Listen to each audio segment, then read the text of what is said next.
What's going on, guys? Welcome back to the You Know Ball podcast. I am your host, Trill Bro Dude, and hold on one second. Fuck. Sorry. My technology's all fucked up today. You're going to have to give me a minute, but we have some very exciting news. The You Know Ball merch store has launched. We have new merch up on Dashery. Oh, Sam's wearing it. I literally had the hoodie ready to go, and I was going to wear it, and I forgot to wear. I'm the business genius of this podcast. I work very hard at promoting the podcast, doing all the behind the scenes business work. So obviously, my financial acumen is on full display here. Sam was smart enough to wear the hoodie so he can show off our very nice blue You Know Ball hoodie, and I will share the merch page itself so that I can show you guys that you can go in and actually get new merch. If you're not watching this, I highly recommend watching this, whether it's on YouTube or on YouTube's the only place you can watch it. So hop onto YouTube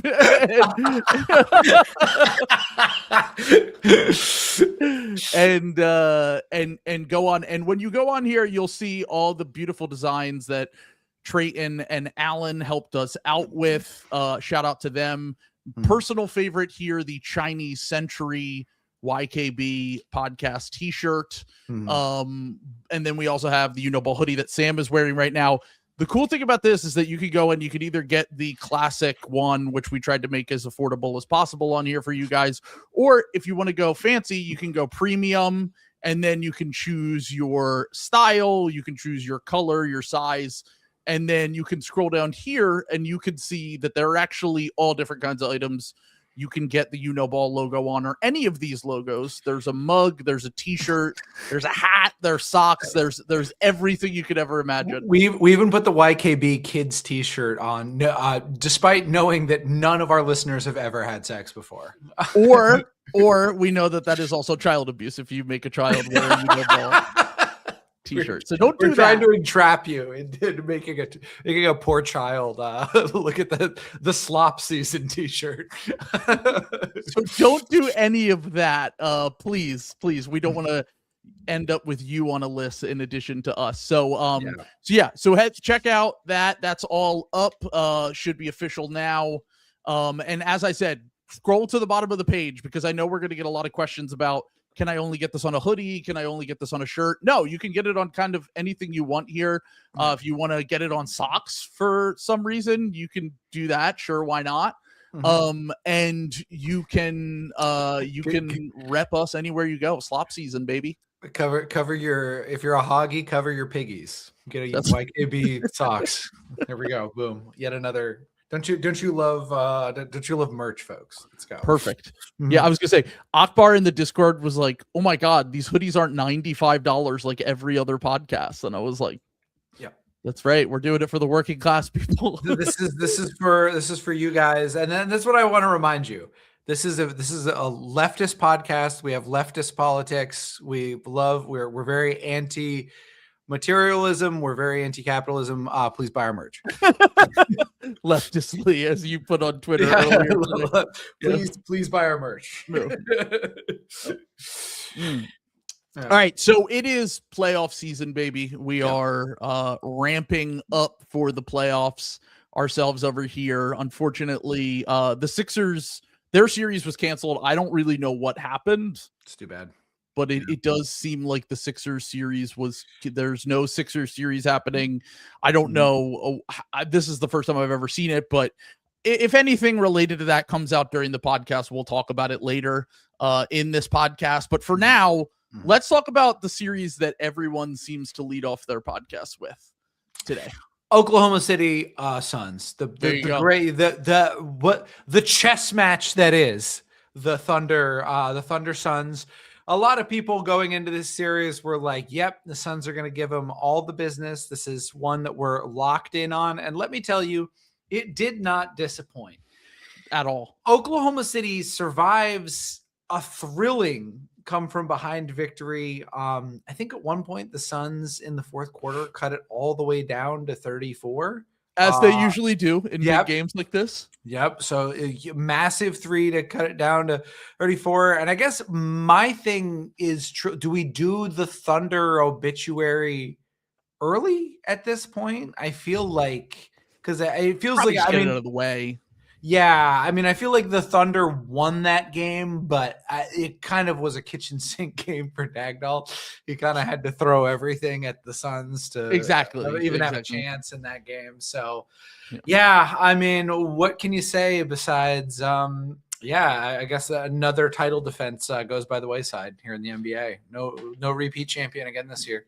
That's why they always keep you on your toes come playoff time. As the first round has showed us, all of these series and games are going to be super competitive, and we should all be absolutely locked in for every single game of every single series. No reason to skip any games. But in all seriousness, there was one that stood out above the rest as okay.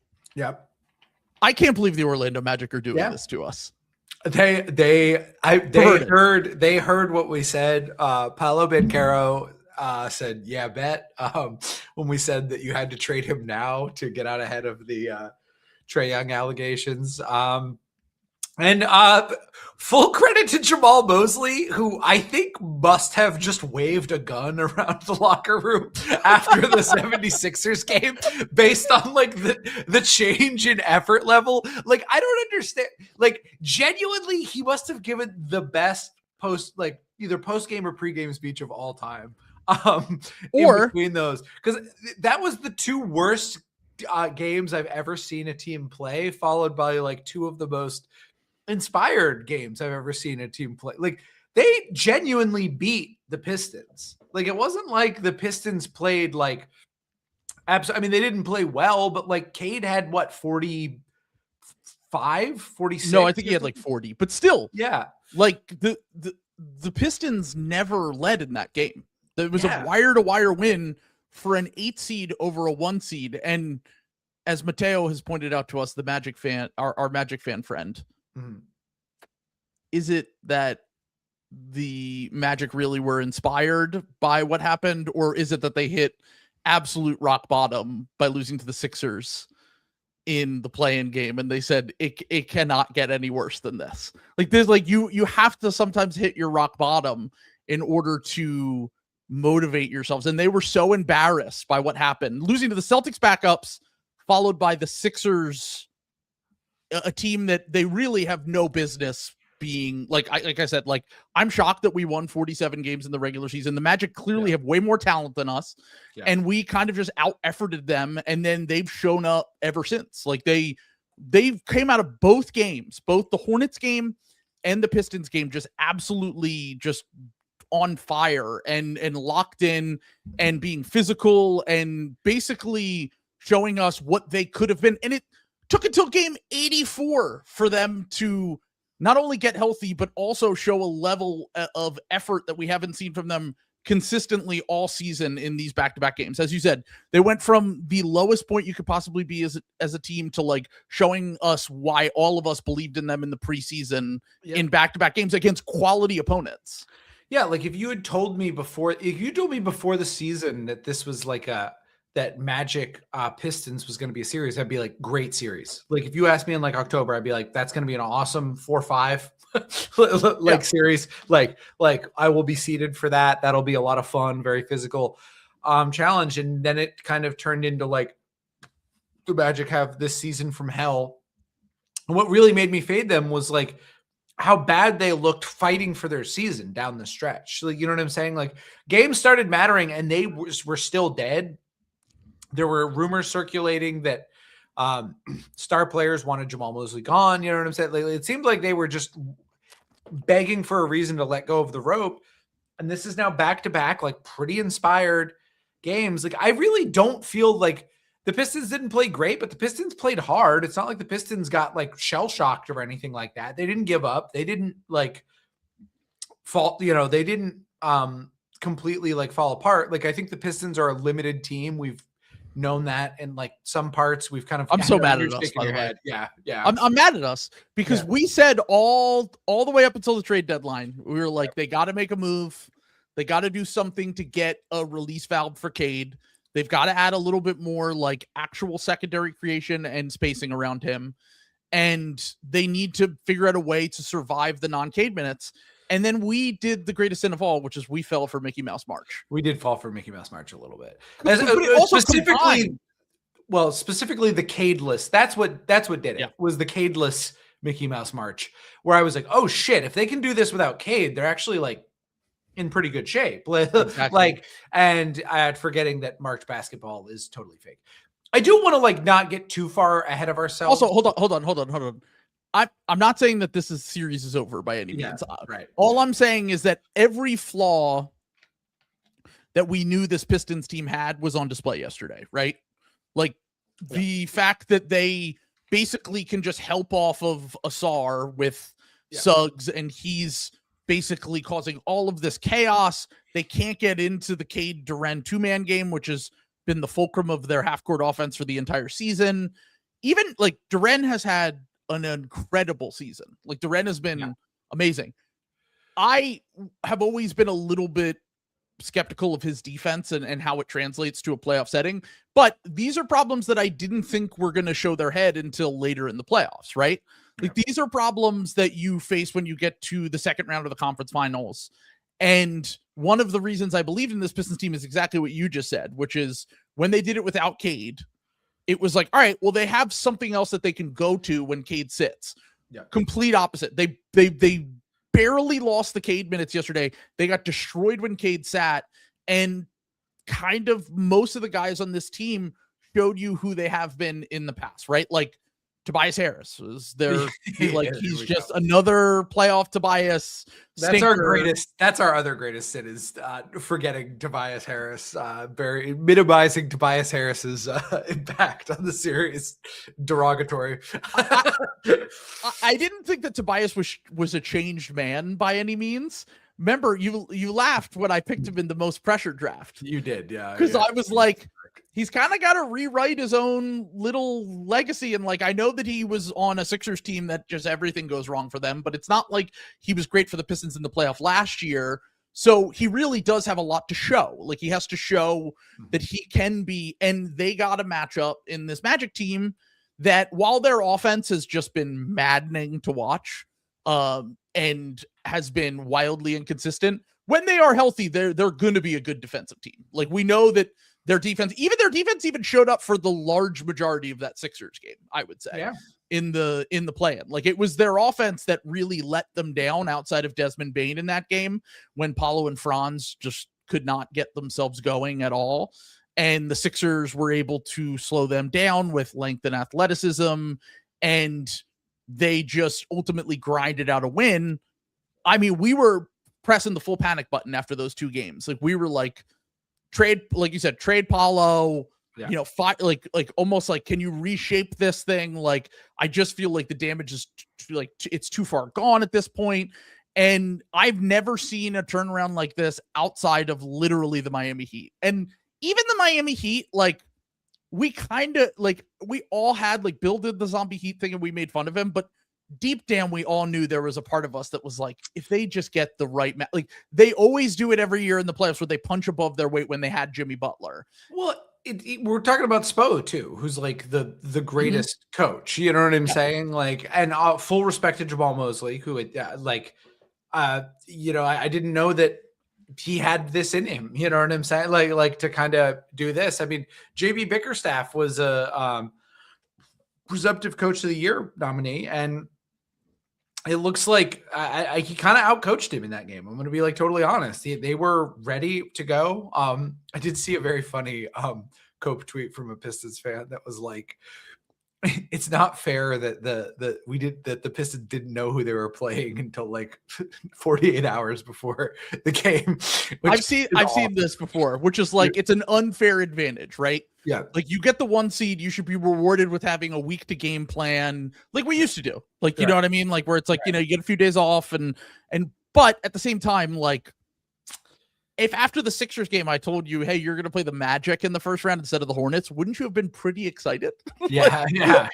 Did they listen to our podcast and they were just game planning for the Hornets because we were like, oh, the Magic are done. Yeah. I still can't believe they did that. I mean, I again, I don't want to get like too far ahead of ourselves because like I still even with the knowledge of this new, Magic Pistons team, and I think we said this in the preview where I think we were both like, I mean, hey, if that team shows up, this could be one of the more interesting East first. I think we did say that was the most interesting East like first round matchup. So I still like, I don't think this is like, this doesn't change how I feel about this series. I think I picked the Pistons in either 5 or 6, and I don't even think we officially picked this series because we didn't think it was going to happen. Oh, was that before the thing happened? So we picked every series based on who we thought they were going to play, and I don't even think I made a prediction for this series. Because I just thought it was going to be the Hornets.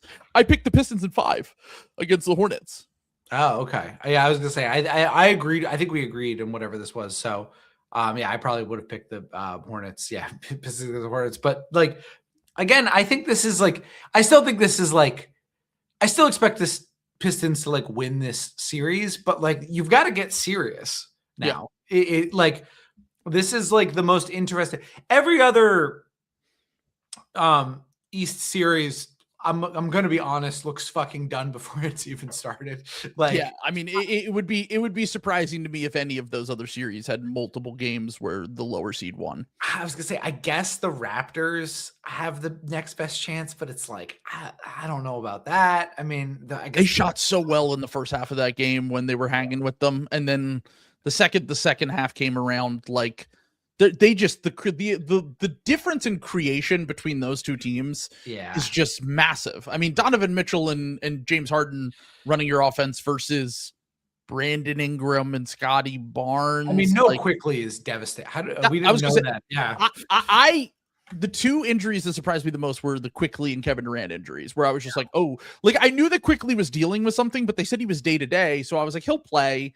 And then it was like, well, it's a hamstring, so it's tricky. And I'm like, oh God, here we go.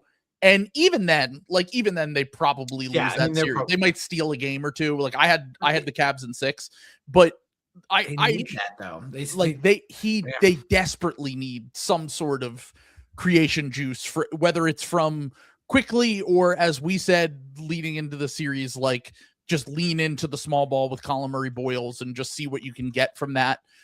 Switch on to Harden on the perimeter and try to muck things up, which is like kind of like what the old school Raptors did when they played the Sixers in the playoffs a few years ago. So I just think that you're ultimately right. This is probably the only series that has a chance to go the distance in the first round. And I know we shouldn't overreact to game 1. Yeah. Historically speaking, I feel like we always come on and we always have one thing that we want to like reverse on these or two.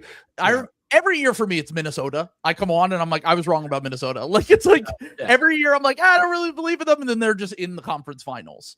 Mm-hmm.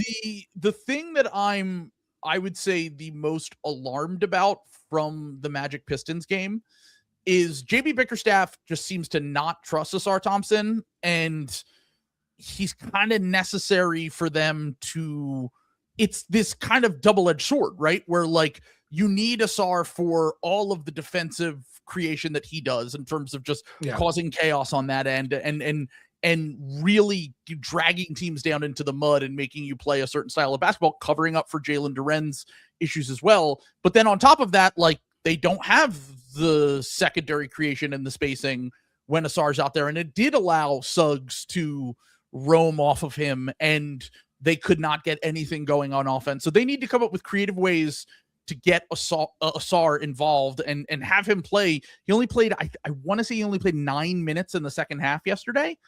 And that's just not, like, he is realistically their second or third best player. And if they can't figure out a way to get him onto the court, even with some of these flaws, they could be in trouble, because Cade was incredible in the second half. I mean, he was really the only reason they were even in that game. He struggled a little bit in the first half. He was really the only reason they were in the game in the second half. And if he can't do everything for this team, and the thing that we always were like, for years, we were always like, we would see guys get played off the court because of their shooting, but it felt like we had come around a little bit recently where it's like, well, if you have the possession advantage stuff and a guy so good at everything but shooting, you can make up for that. But like, I think the thing that we didn't really consider is like, if you want to run a pick and roll heavy offense in the playoffs and you want to do what you've done all season, it is kind of complicated when Asar just isn't a threat from the perimeter at all. Neither is Ron Holland, who comes off the bench and has been important for them this season as well. And then it's like you're playing multiple non-shooters with a pick and roll heavy offense. How do you solve that against a team that can actually defend in the half court? Well, Duren's not like really a pop threat either, you know, like exactly. That's the, you know, it's a geometry like problem. And again, like, and but the Pistons have like made this work all year. So I kind of thought the possession battle stuff would be a little bit better, but I mean, full credit to the Magic. They were ready for that. Like they did not let the Pistons like physicality, like get them around. Like a lot of that, like you said, credit to Suggs for a lot of that. Credit to Wendell, dude, who is, you know, hooping out there and still like. Do you want to say what you want to say? No, I don't want to say it. We'll just leave it at Wendell is hooping. But he's. I think I'm going to keep watching that. I would stick with the Pistons in the series. But it's very interesting. I mean, it's not a great matchup for Detroit. Like that's for sure. I mean, the physicality part of it is just something that I feel like if we knew that this matchup was going to happen and we did a podcast on it, I feel like we would have been like, yeah, Detroit will win. Like we would have both just landed on like, yes, the talent gap isn't massive, but the Magic have been so inconsistent all season. They haven't really showed us any reason to believe in them. Whereas the Pistons have been the exact opposite. And then but like the reason why the Pistons would have destroyed the Sixers if they played in this is because the Sixers just don't have the size that the Magic have to really like compete on a possession to possession basis with the Pistons. And they really are like, you can't bully the Magic is the thing over the course of a series. And that's the thing that they have really thrived on this entire season. And the only time that it has really reared its head that they have some issues is against teams that are towards the top of the league and have like basically either elite shot creation or you cannot bully them. Right now, it's 3-2 on the season series for Magic in favor of the Magic. Now, all right, you could probably go through and be like, well, Cade didn't play in this and Franz didn't play in this and whatever, but like that is at a minimum, like they are not afraid. They know they can compete with this team and it's a house money series for the whole team, basically. I mean, the Magic have home court now, so the series has begun. I mean, I feel like it has to lead off just because it's the only one that like we were just like, holy shit. Obviously, we'll talk about Lakers Rockets. I was gonna say Lakers Rockets was the other one, but that one was again like a surprise. I feel like we could have done better analysis on that series if we knew Kevin Durant was not going to play. Exactly. That was not hidden from us. Yeah, that was just like, holy shit, what is happening? Yeah.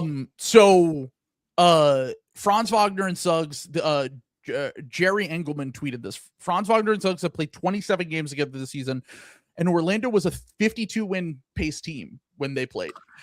That's what we thought, you know, like, again, we ate shit on our over-unders. I think that's one. I don't think we locked that, but we both definitely took the Orlando over. For sure. Yeah, and like I expected them. I think I had them as like the 3 seed, like coming into the year, and this is like what I fucking expected from them. Like I expected this team like all year, and they just had like a nightmare year. But like Bane just helps them so much, you know. Like he elevates them out of that kind of what we were talking about, because they honestly, the team they were like in the past was kind of like the Raptors, where just they didn't have like shot creation and everything was just so fucking hard all the time with the shooting, and they were physical and they had the defensive aspects, but they didn't have any shot creation. And there's so much more lubrication with that. I think Anthony Black kind of leveling up and kind of making himself a real rotation player has been like really huge for this. And they just have like, they've just got like more. And I think like, it's not like suddenly if you're not on the Knicks Celtics side of the bracket,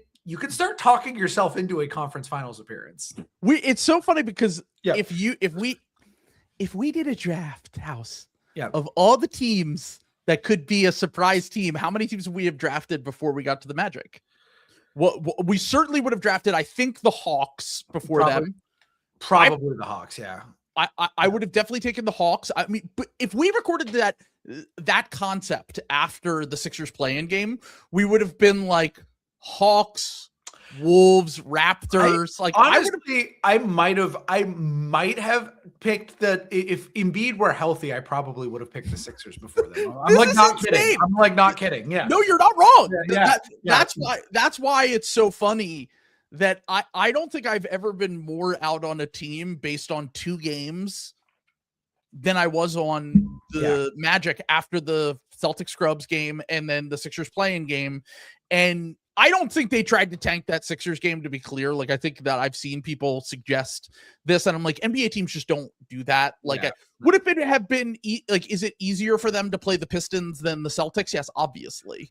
But I don't think that teams have like that was an alarming game. And once again, the difference between these two teams now, look, Franz, Paulo, and Suggs all shot like total shit in that Sixers game. Like, they didn't, I think Suggs went 1 for 9 from the field, and we barely even talked about him after that. Like, all of our ire was on like Paulo. The 4th reason that they because there were other reasons that were more imperative to them losing. Exactly.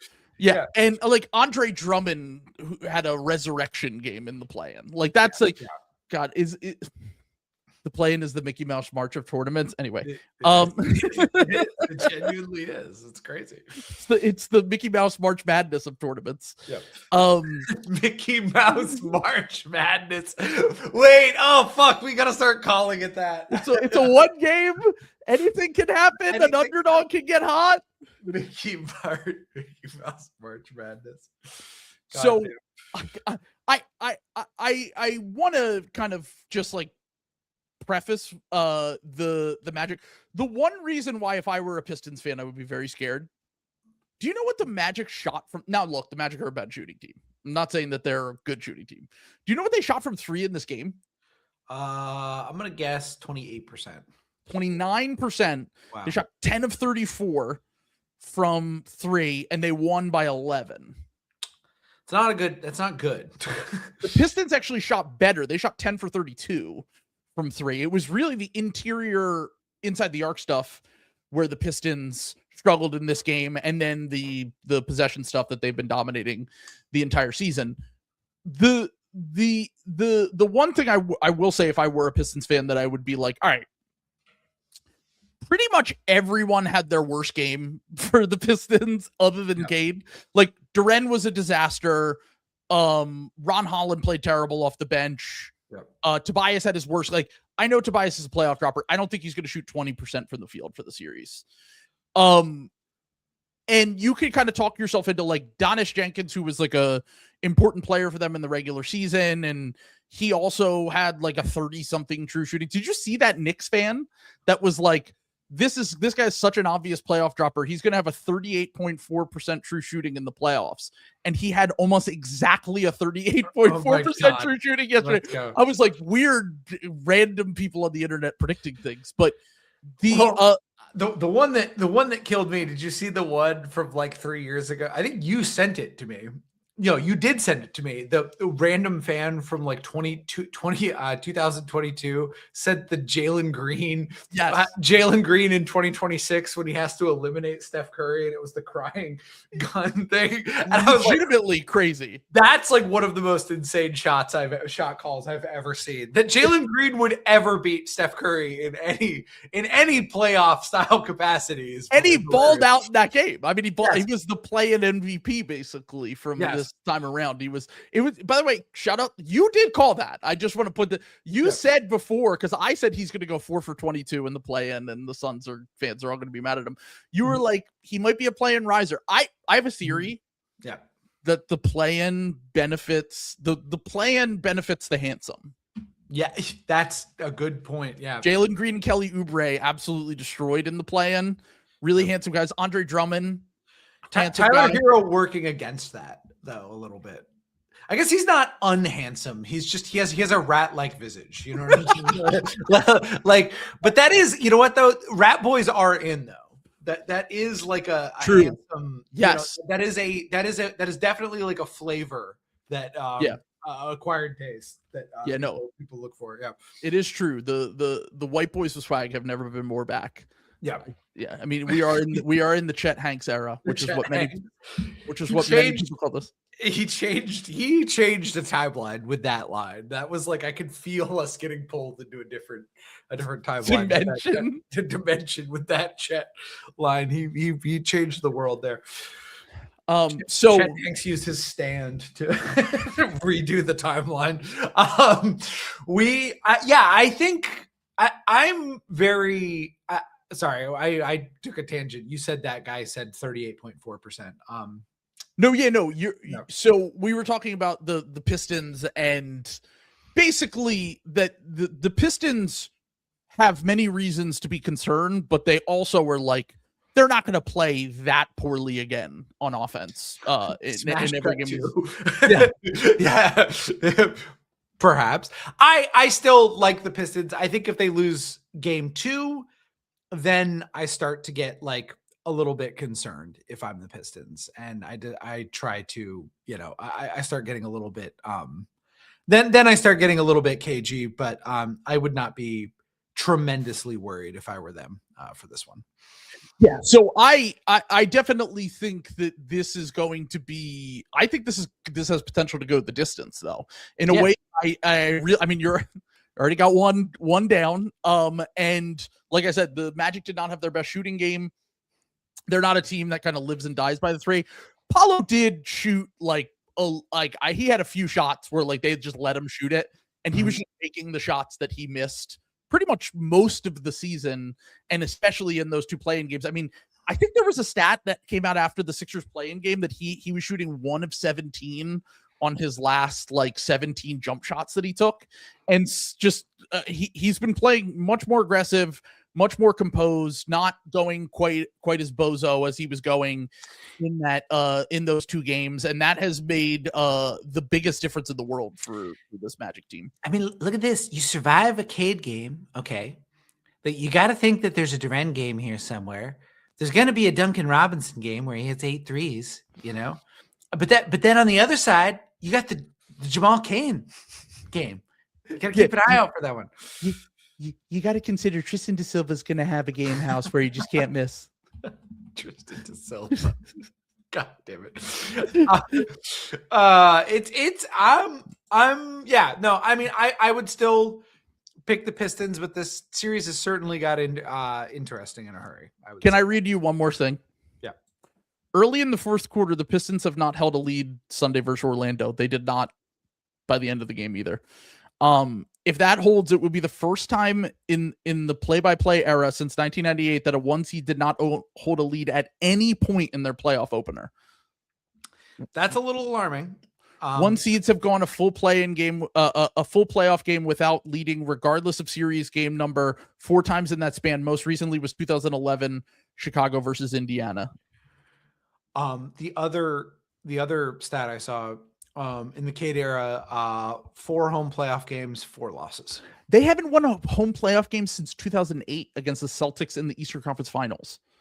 That's insane. Because remember, they didn't have a home playoff game until last year for the first time. Or no, I'm sorry, that's not true, because they didn't have a playoff win because they got swept twice. Yeah. The 2 times that they got to the playoffs with Reggie Jackson and Tobias like a decade ago, and then Blake Griffin, the Blake Griffin. Yeah.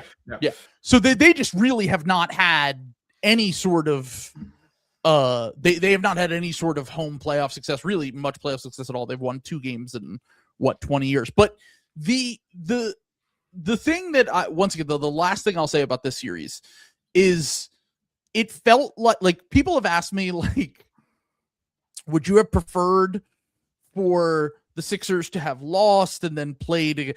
And then I'm like, I just want to put this out on the table. If the most embarrassing possibility is available for the Sixers, it will happen. If we had lost that home playoff game to the Magic, the Hornets would have came in and beat us by 30. This would be Hornets Pistons right now. The Magic, I can't believe we didn't put this together. Every year we have a Devil Magic team. The Magic is in their name. It's literally in their name, yeah. With the Devil Magic. They're run by demons too. I gotta say, another one that I would consider though, and maybe if I'm jumping ahead of that, I'm looking at the Lakers a little bit. I'm New Pat Riley just dropped. I'm having a peek at the Los Angeles Lakers, because how much longer do we need for Luka to come back? Like what's the timeline? Like if they can I get have through this no series, idea. like what if they could like get through this series, like, and then it's it's a Luka, because that's the 4-5, right? Yeah, so it's you're the Thunder are seeing Luka for the first time since that last time they were the number 1 seed, and Luka was coming out of a 4-5 matchup. LeBron James is there. I don't know. I'm just so the Lakers would get smacked by the Thunder. I can't get there. I can't get there based on one game where Kevin Durant didn't play and the Lakers shot 65% in the first half of that game from the field. Marcus Smart effect, by the way, 6 assists. I think he was a -5 in that game. It's all right. The -5 he kept him in it. Kept him alive, kept him afloat, kept the bad lineups afloat. Yeah.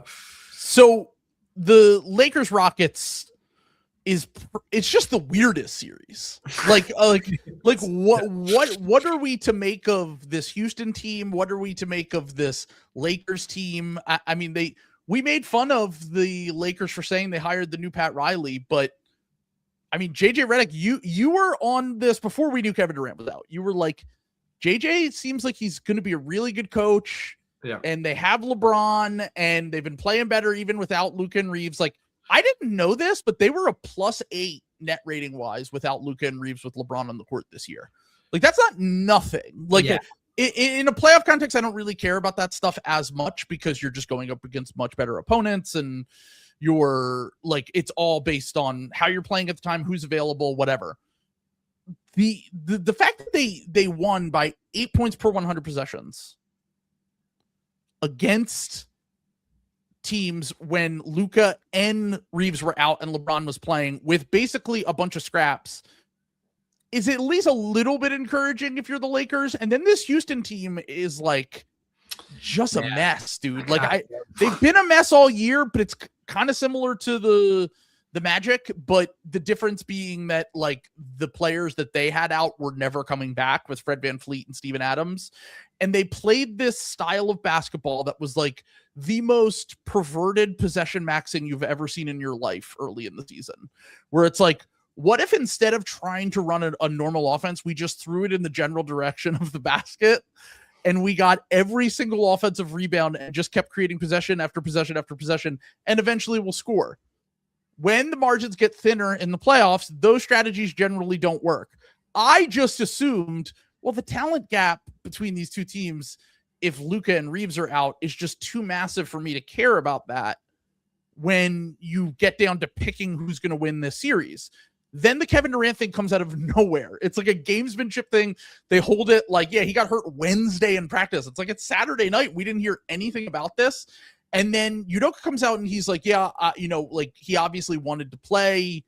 He plays through pain all the time, but this was like limiting his mobility. And I'm like, so what the fuck is 37-year-old Kevin Durant going to look like when he comes back from this knee injury? Like, they're like, he's going to play in game 2. And I'm like, okay, what does that look like? Because they need a lot from him just to look normal as a team. They might just let go of the season again. Another kind of cursed season where just everybody got hurt, and like the Fred thing kind of, I don't want to say ended the season before it began, but like just limited them in a way that is really, really devastated them. I think, and then losing Steven Adams, that was kind of like the linchpin of your pervert possession maxing like thing, is just, I don't know. I feel like they've kind of inherited the bad vibes mantle from the Magic now. I think they're our worst vibes, like, playoff team, because, like, I don't know. I think the Sixers are probably the worst team in the playoffs right now, but they're at least it's the banding Suns and the together. Sixers.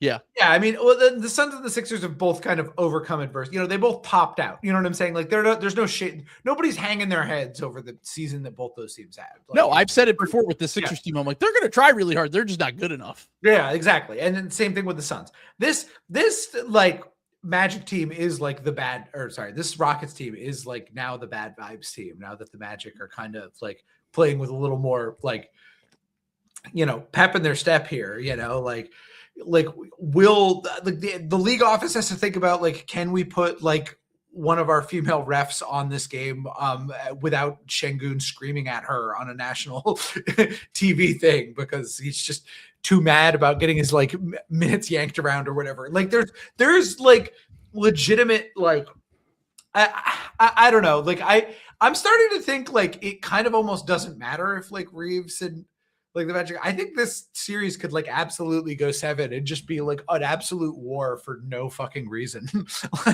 like because the Rockets can't get their shit together. Okay. The one thing I will say though. Yep. The Lakers were, I mean, they were on fire. Luke Kennard went 9 of 13, 5 of 5 from 3, and also created one of the greatest Kevin Durant reaction moments in the history of Kevin Durant reaction moments, which was him just like in shock. I used it for this image of this episode. He's just like covering his mouth, like in shock of what's happening, because he probably figured, yeah, okay, I can miss a game in this series and it's not going to sink us because look, do we have a lot of issues as a team, especially when we're missing all the guys we're missing? Yes, but we have a guy theoretically in Şengün we can run some offense through. We have a lot of youth and athleticism that can kind of hustle and keep us in this game. And everything, the bottom just completely fell out on that. Like Şengün could do nothing against the front line of really DeAndre Ayton and Jackson Hayes the whole game. And that is the thing that I think that most people are coming out, like most Houston fans that are upset by this are really just coming out of this being like, we spent all those years tanking. And we did this whole rebuild just to come out of it with Şengün, Amen, and Reed as like, and Jabari as like our core guys. Obviously, they've had success with some of these later picks like Şengün and Tari and stuff like that that kind of help make up for missing, quote unquote, on the Jalen Green pick.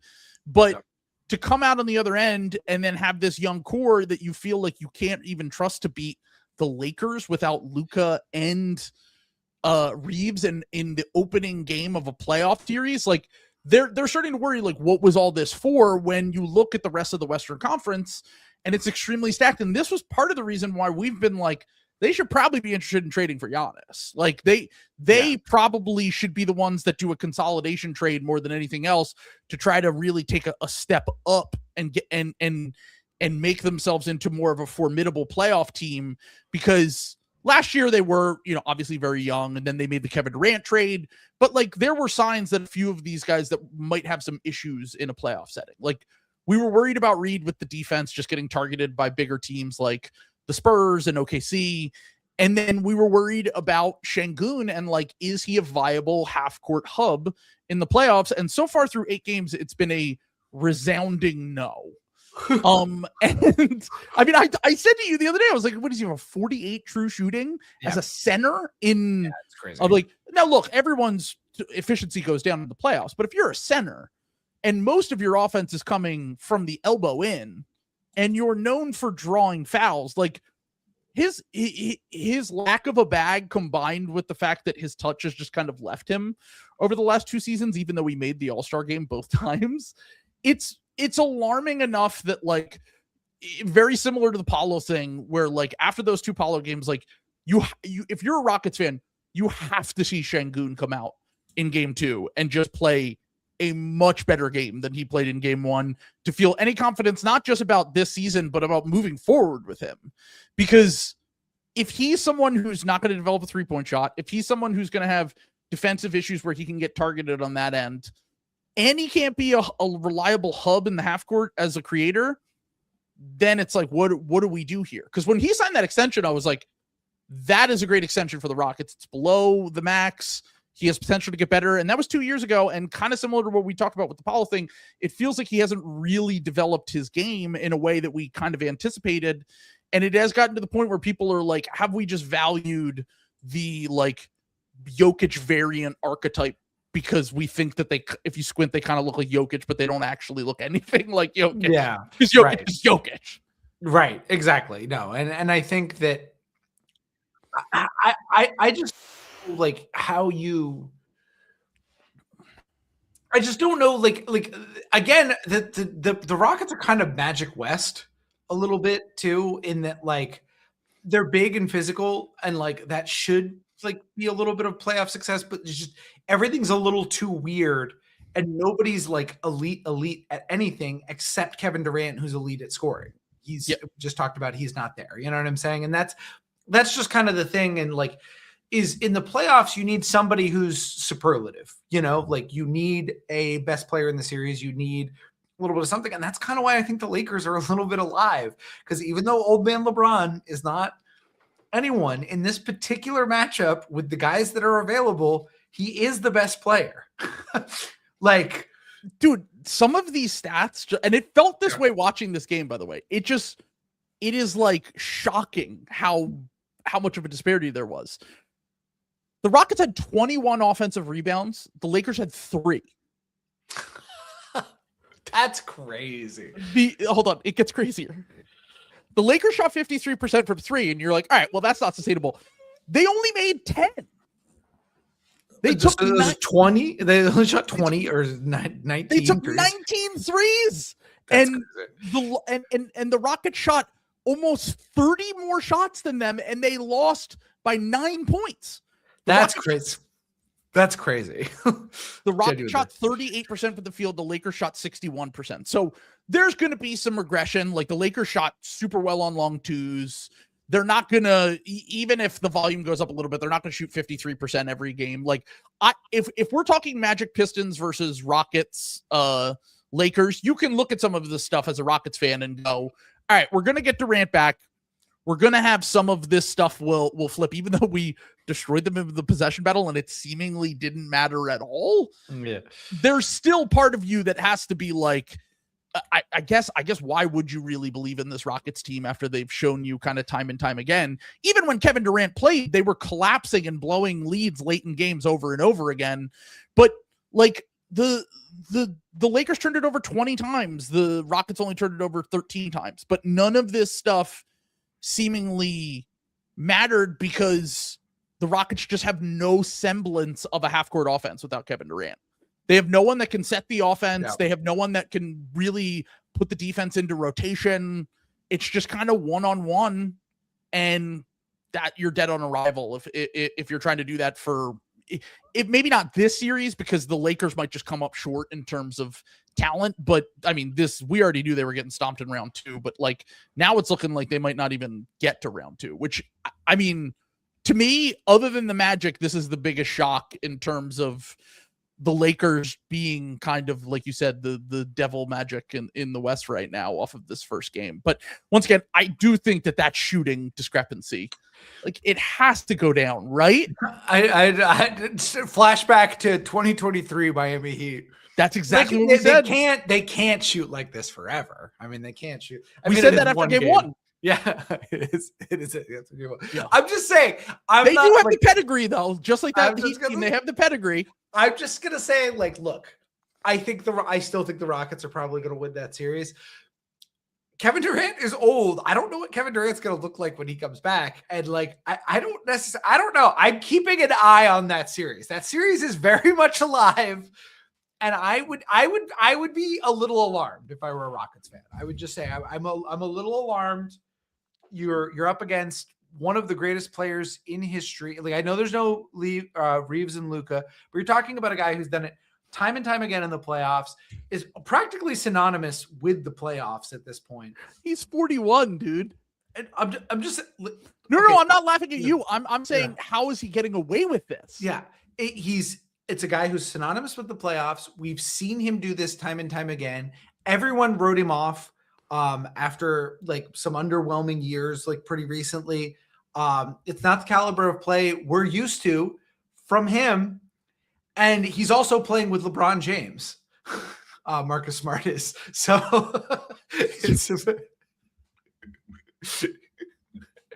I honestly had no idea where you were going with that. I was like, why do you keep going with this? And then I was like, God damn it. You're like, he's a point guard. He's a point guard. High tenacity. And you don't really think about like shooting, but like his shooting isn't great. Hot. Rise to the moment. Like, do anything you need him to do. And he also is playing alongside a guy who's pretty similar, but just a little bit worse than LeBron James.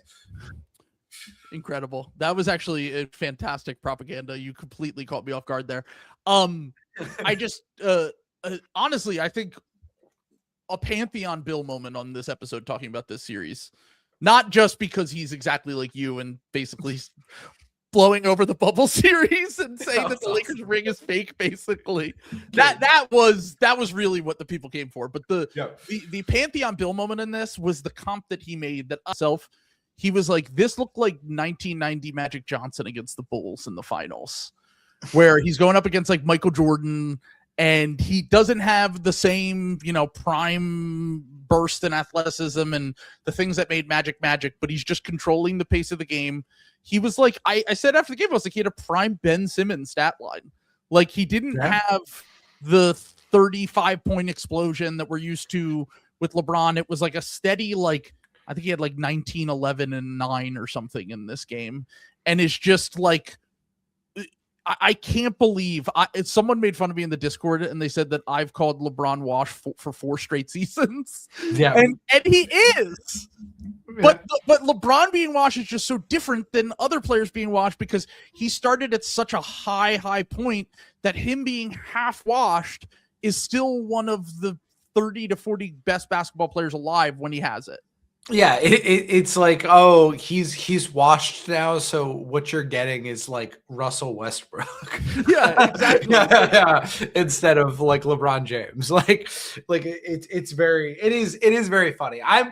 That's obviously the other series that's like very interesting to me. So I think those two series are definitely, if it weren't for those two series, we would be looking at what is shaping up to be a pretty boring round one. I mean, what would you say is the next closest series to being interesting? Do you have I had Wolves Nuggets, but I was out on this series before. And I'm still out on this series, to be completely clear with you.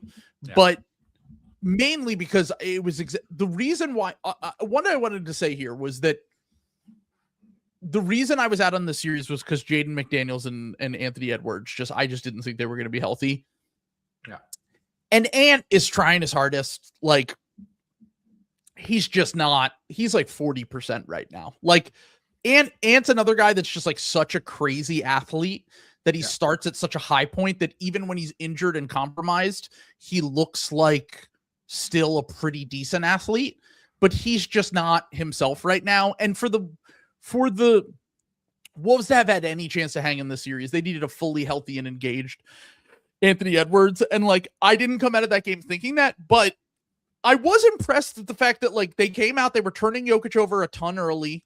I know Jamal shot like shit in this game, which people brought up yesterday when we were streaming, but like, I was like, I don't know. I think once again, I don't think the Wolves have a chance in this series. I picked the Nuggets to win in 5 before, and I'm feeling fine about 5 or 6 in this series. But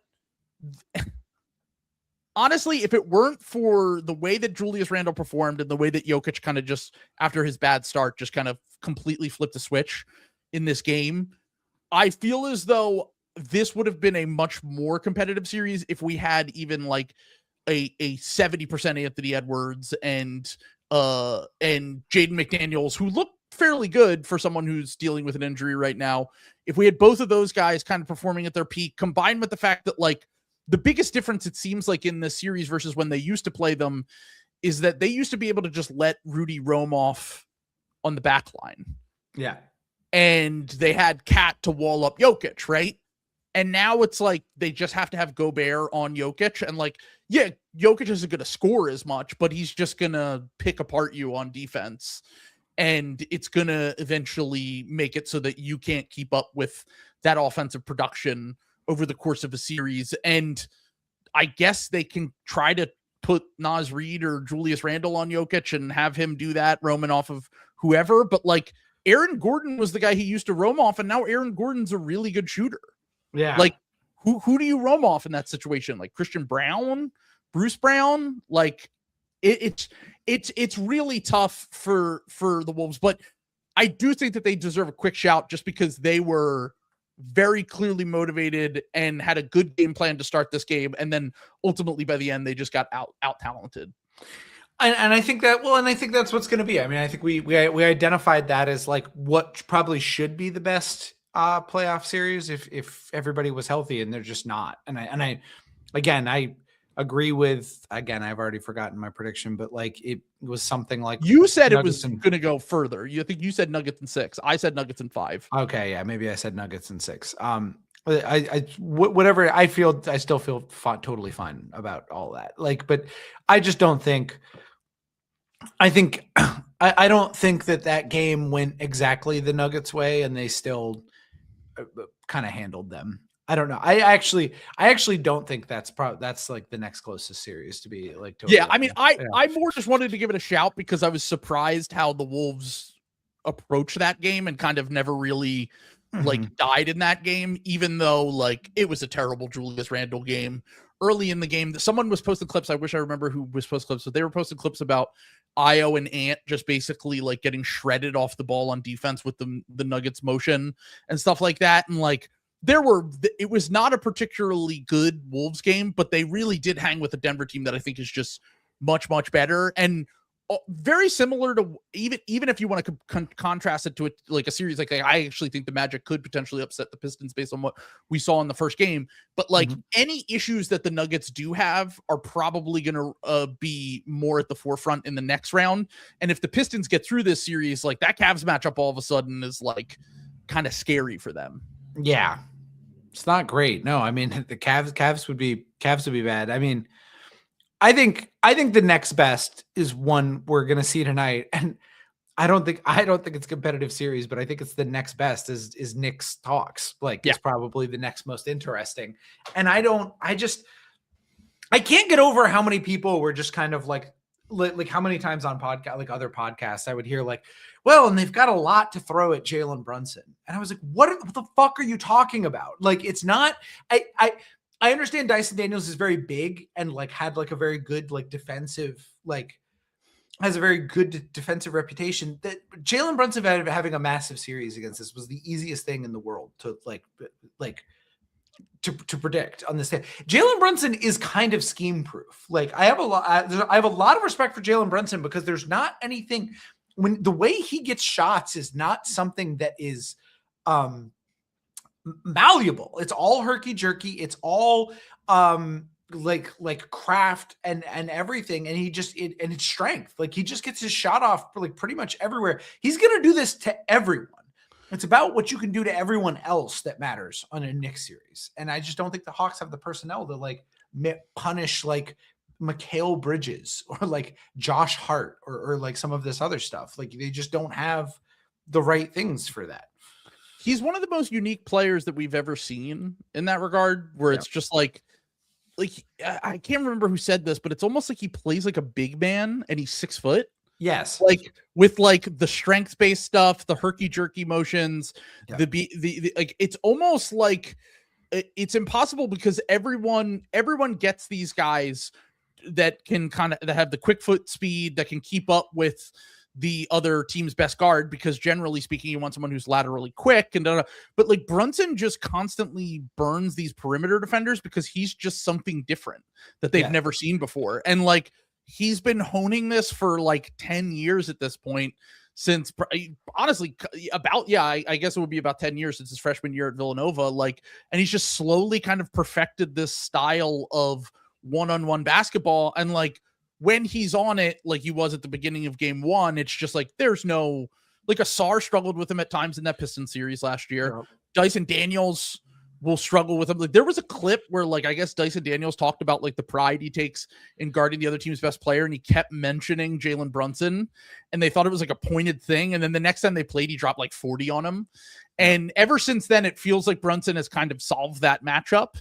And the lack of like the thing that you pointed out on stream yesterday, which was like the Mitchell Robinson thing technically worked. Like the hack of Mitch strategy got Mitch off the court, but then they got into the bonus, and then Brunson was drawing fouls, and they had a bad turnover. And like every time it felt like the Hawks could have hung in that game, it was just obvious that the Knicks were the better, more talented team.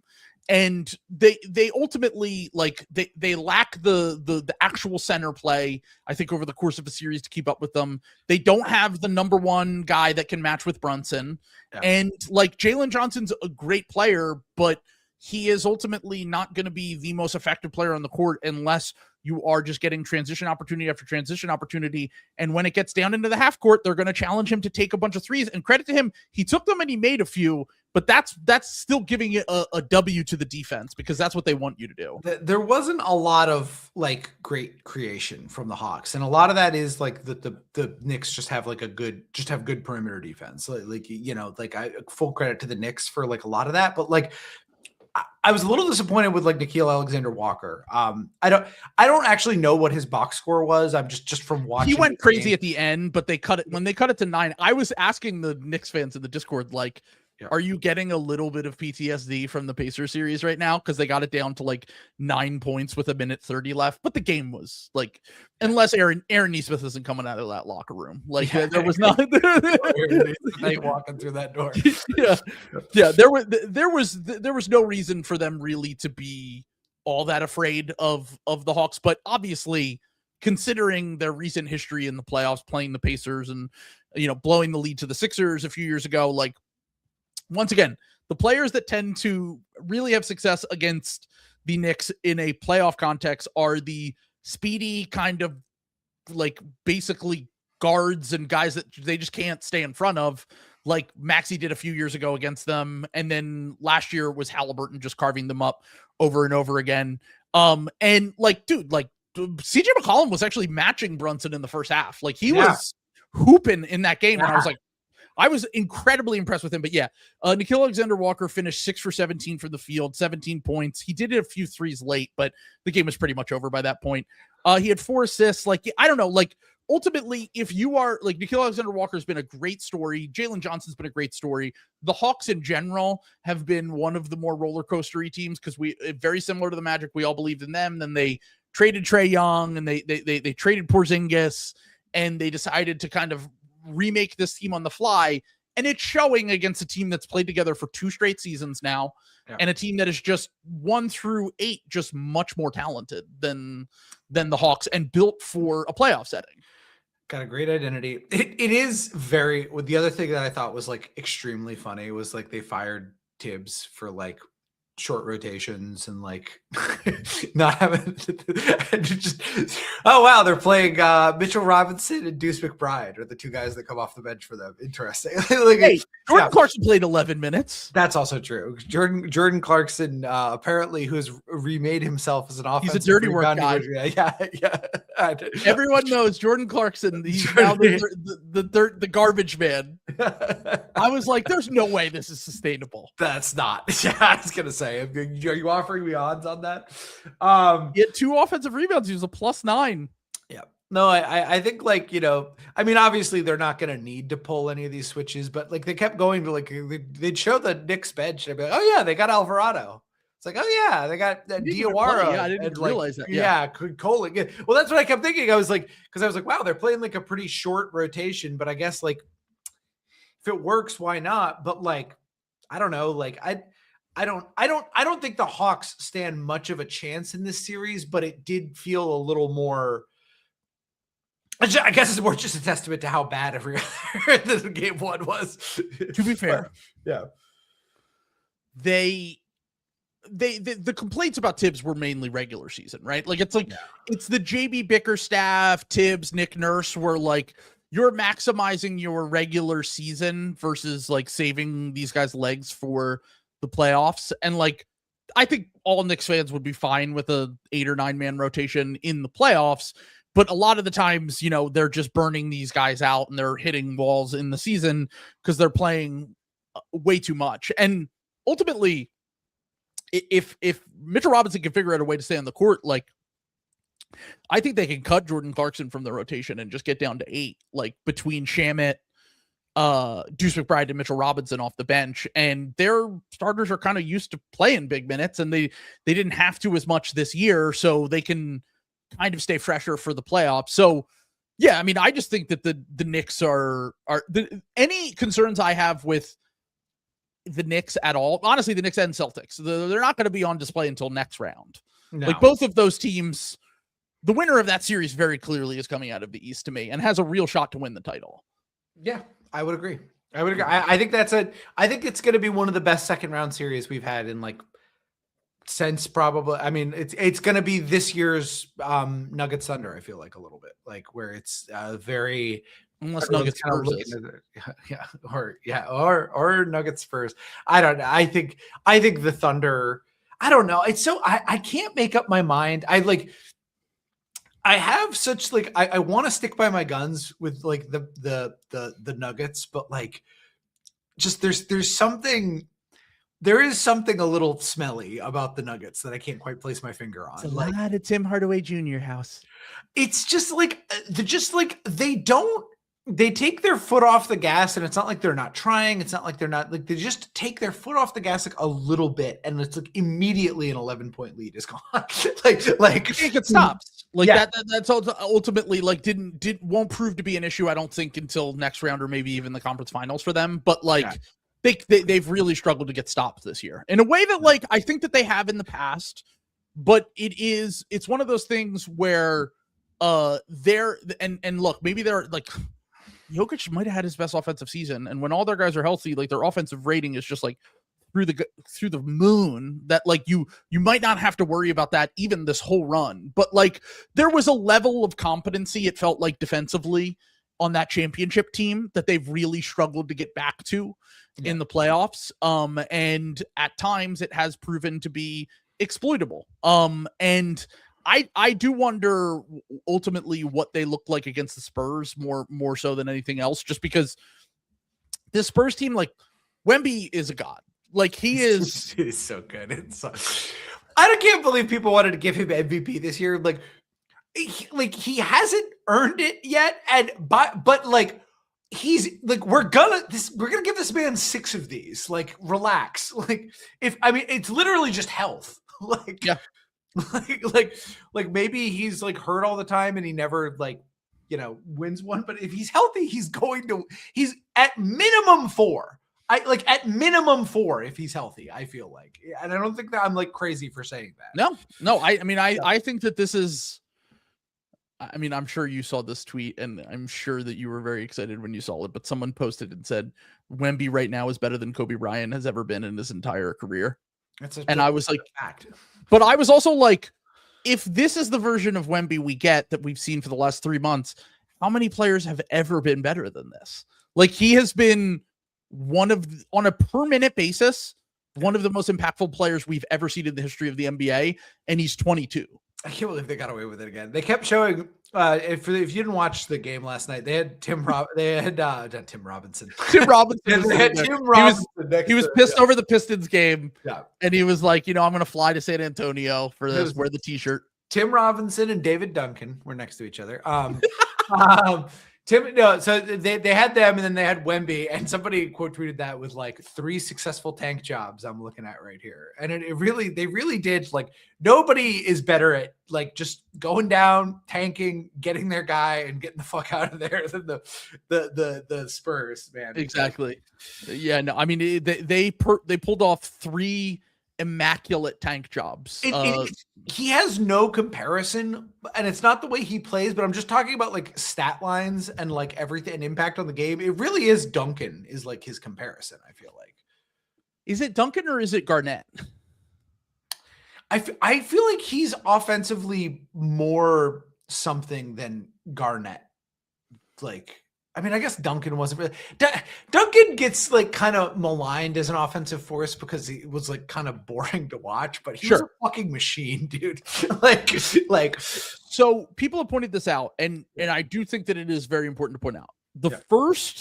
I would say the first 2 championships when Tim Duncan won were like Duncan was very obviously the reason that they won the first championship. Second championship was arguably his peak. By the way, as of 4 minutes ago, San Antonio Spurs Victor Wembanyama has won the 25-26 Defensive Player of the Year award. Shocker.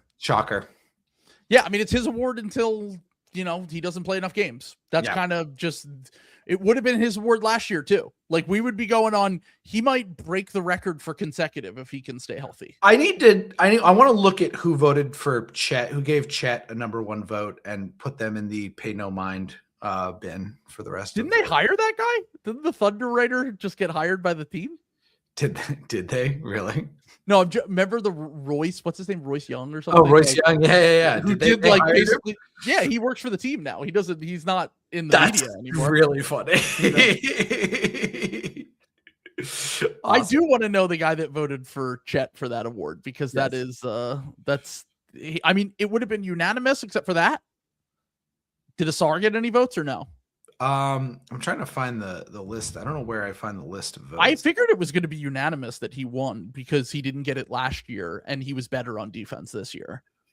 I mean, it should have been. I don't actually know that anybody voted for Chet, but I saw some people saying they would vote for Chet, but they might not have been people with votes. So, okay. All right. Well, then in that case, then. Yeah, I might be making things up to get mad at. I might be making up a guy to get mad at. Sam's a conservative dad. Yeah, I really am. Like, things that aren't real to get mad at. They want to give it to Chet instead of Wemby, who plays the right way. God damn it! This is America. We're not giving it to some Minnesotan. No, we're giving it. Well, actually, yeah. Depending on what kind of French guy they think it is. Yeah, we're giving this to a proud Frenchman who stood by us in the American Revolution. Saved us at Yorktown. The conservative thing is being mad at the Pope and really being into the French. That's Marine Le Pen supporters. So the quick thing here. Yeah. The back to the Wemby thing real quick. Yeah. Wemby in this game only had 5 rebounds. He had 5 rebounds. He is really who was getting these rebounds? Yeah, a lot of guard rebounding at the next level. Like Devin Vassell. I know he's not a guard, but Vassell and Champagny 3 and 4. Stephen Castle 6. Keldon Johnson 4. De'Aaron Fox 3. Everybody, this is like, it was really gang rebounding. It's very funny that that essentially what's going on here with the Spurs is they are basically letting their 7-foot fucking 5 guy cook, box out everyone. And he basically was just boxing out Klingon the whole game, which is why it was gang rebounding with the guards. Mm-hmm. But it's also like, the thing about Wemby is that I'm used to these like berserk, like he played 20 minutes and he had 20 and 20 or whatever it is. And he is in his playoff debut dropping 35 points. Basically anytime he was on the court, I was like, they have no answer to stop him. And they have a giant on their team. Like Klingon theoretically should be one of the better defenders of Wemby in the NBA, right? Correct. Yep. One of the few guys that I would be able to think could hang with him, and they just clearly are going to have no answer for him. And by the way, the Blazers did kind of hang with them in this game. Like it was not a blowout. Did you know that there were 2 Blazers that were positive and plus minus? Do you want to guess who they were? Robert Williams is, if you're asking me, it's Robert Williams. Yes. Okay. Yeah, Robert Williams is one of them. Scoot Henderson was the other one. Close. Another guy that we have been charmed by, though. Scoot was only -3. So Scoot Shaden Sharp? Shaden Sharp was +9, a team high +9 for Shaden Sharp. So playoff riser. Robert Williams in 16 minutes, 11, 6 and 4. Stay woke. Really? Yes. Wow, I didn't feel like that. I didn't realize that he had that good of a game. You know, he was the best former Celtic on the Blazers in this game. Yes, 100%. Facts. Watching Drew Holiday in the playoff shoot, what did he shoot? Like 4 for 15 or something? Exactly. Nailed it. Yeah, 26% from the field. 1 for 7. I literally got it exactly right. Exactly right. 4 for 15. Yeah. It's no, it's great. And Robert Williams was 5 for 7. It's so and shot better on 3. Robert Williams hit a 3 in this game. I did see that he hit a 3, which I thought was going to be huge for Red. They're letting him shoot those corner threes occasionally because they just need the spacing. But look, man, like the Blazers, despite their cheap owner, you heard about the newest thing that Hyken reported on? Yeah. Oh my God, dude. That is so we should just talk about that for like a little bit. Like that is like perverted to basically, for anyone who missed it, we've heard a few stories about this new Blazers owner. And the first thing that we heard was that he was offering like way below market value for coaches. And he was going to college coaches potentially to replace Thiago Splitter, who, by the way, has actually not done a terrible job this year. Like he got handed a kind of shitty opportunity. Great opportunity, a shitty hand with Chauncey Billups getting fired and obviously everything happening with him over the course of this season, him going to jail, them losing him because of the suspension and potential prison time. And I mean, that's really what this situation that Splitter has inherited here. But the money situation for him, apparently he's only offering $1 million to $1.5 million for head coaches in the NBA. That is like way below what an NBA head coach makes. And like, apparently they were considering offering it to college coaches, and college coaches wouldn't even consider that little money. So there's that's like kind of the starting point for this. And then on top of that, you have the fact that he didn't fly the two-way players to this game with the Spurs. Now look, the two-way players, they can't play in the playoffs, are two-way guys. The contracts, the way that those contracts work, you can't play them in the playoffs, but they're still members of the team that generally travel with the team. And Caleb Love, for example, was like actually a key part of this team during the season, and he just didn't get to go. Well, and that's just like crazy. Like you fly private, like you have a private jet. Like why were you not like just putting those guys on like the bus? You know what I'm saying? Like he didn't want to pay for the hotel room. Is that it? Is that what it is? It like $200 like was like putting you out like at the fucking Best Western in San Antonio. It's so funny. It's so funny that they're like cheap. I mean, we are kind of entering like the Blazers century of humiliation, like a little bit, where this is like, right. We thought it was going to be the Chinese century of, prosperity for them, but yeah, you have, the Young Hansen trade back is one thing. You have their best player is, let's just say, unpopular around the league for various reasons. And then you have this just really shitty fucking refusing to pay anyone situation. And it's just like, it just sucks, man. Cause I think the Blazers are like a pretty good franchise that have like a place in like NBA history and like inherited a lot of like the Sonics, like refugees that were created by the foundation of the disgusting Oklahoma City Thunder. So like, it's a lot of, it's a very upsetting thing to see this kind of happen to them, but it does kind of suck that they're still like pretty good. Is Scoot innocent? That was the other thing I wanted to talk to you about with this game.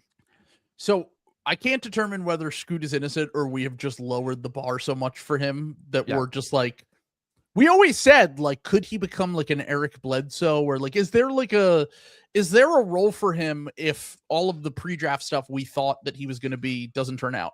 He's not this Rose Wall Westbrook level athlete. He's merely just a good athlete that can get better on defense and improve his shot. Now, in the last few games, he has been making shots and like been making plays on defense. The one thing I struggle with Scoot is like, what do you do with a player who is like, he clearly gives a shit. He really does. Like he's a grind set guy, so he will probably get better over the course of his career. But what I was going to say was that the Scoot thing is like, if he's just a point guard who is like turning the ball over all the time, you can't really trust him to have the ball all the time, because you just can't live with the fact that he's turning it over as much as he does over the course of a game. Like some of the playmaking stuff is not quite as enticing if he's just someone who's going to be a turnover machine. And he kind of has to get better at those role player things, which I think that there is a niche that he can carve out for sure. And when he is making shots in these games, it's obviously encouraging, because he's someone who we thought before the draft that the jump shot was going to be the thing that kind of make or break his career, basically. Yes. And now it's like it is, but in another capacity. And like, of like, is he an NBA player versus like before we were like, well, he could still be a even maybe even like a fringe star if he's not like a great shooter. But now it seems more like this could save his NBA career from going completely off the cliff if he continues to improve as a jump shooter. It's almost a necessity at this point, because I do struggle to see, because of the finishing issues he has, because of the turnover issues he has, and because of the fact that like he definitely has some impressive athleticism. The traits are still there, but it's not what we thought it was going to be prior to the draft. And I feel like, once again, he can carve out a role for himself in the NBA, but I just have a hard time seeing him hit any sort of higher end outcomes that we kind of had projected for him. But at this point, I think if you're the Blazers, you're taking what you can get from him, because you just, you obviously you can't survive him being a complete nothing, and he's at least shown you enough at his age 22 season that there might be something to buy into there. But it's definitely just have to completely readjust your expectations for him as a player. Do you want the tiebreaker updates, by the way? We have Yes. Okay. This is actually historic news. Okay, so we'll go in reverse order. Number 8 pick will be the Dallas Mavericks. New Orleans jumps up to 7, barring the Hawks get that. Yeah, the Hawks will get that. So like barring a jump up there. Now how this works is that they don't get these odds. The odds are split between the two teams that tie. This is just in case in the event that teams that are tied, if both of them don't jump up, this is the order. So gotcha. That's how this works. Okay. And then number 5 will be the Sacramento Kings, the Utah Jazz. Hold on to that coveted number 4 spot. So that means they cannot lose their pick. Is that how that was? So, cause they would have had to go all the way down for that. So yeah. they would have had to fall. Top 8 protected, right? Yes, exactly. Yeah. So they have top 8 protection. So the Sixers they also had a coin flip, which is actually locked in because they got it from the Jared McCain trade. So the last time we had a coin flip, if I remember correctly, I think we had a coin flip and we won for the Jared McCain trade, or the Jared McCain pick. This is the Jared McCain trade. The Jared McCain could have been 16, 17, or 18. We got 16. Yep. And they got 22. They got 22 over 23 for this one for the Sixers. So the Hawks get picked 23. The Sixers get picked 22. The Hawks get it from the Cavs. So many are saying that the Jared McCain trade was a huge success for Daryl Morey. I mean, look, he only played garbage time during the playoffs. It's not like the Sixers could have used any shooting yesterday in that playoff game. By the way, just real quick, let's talk Sixers Celtics real quick. Okay. Least interesting series, in my opinion. Even Suns Thunder? No, that's not true. Suns Thunder, because at least we have a special interest in this series. But yeah, the humiliation century for the Sixers and the Celtics rivalry is definitely something that is key here. So just very briefly, I was very mad during the stream yesterday. I do apologize if you watch that stream. But the talent gap, the coaching gap, the star gap, the role player gap, whatever you want to take from this series, the Sixers do not have a chance. And by the way, I mentally prepared myself for them to get killed in a game or two this series. Like I was like, they're going to have a game where they lose by 30 and I just need, but seeing it play out live it was just so obvious, even in a game where the Sixers shot like shit, even in a game where both of the Sixers centers got into foul trouble. You can lay out every excuse you want. The Celtics have better players. They have a Tyrese Maxey who is unwilling to take pull-up threes against a team that runs drop coverage because his fingers fucked up and he doesn't trust the shot.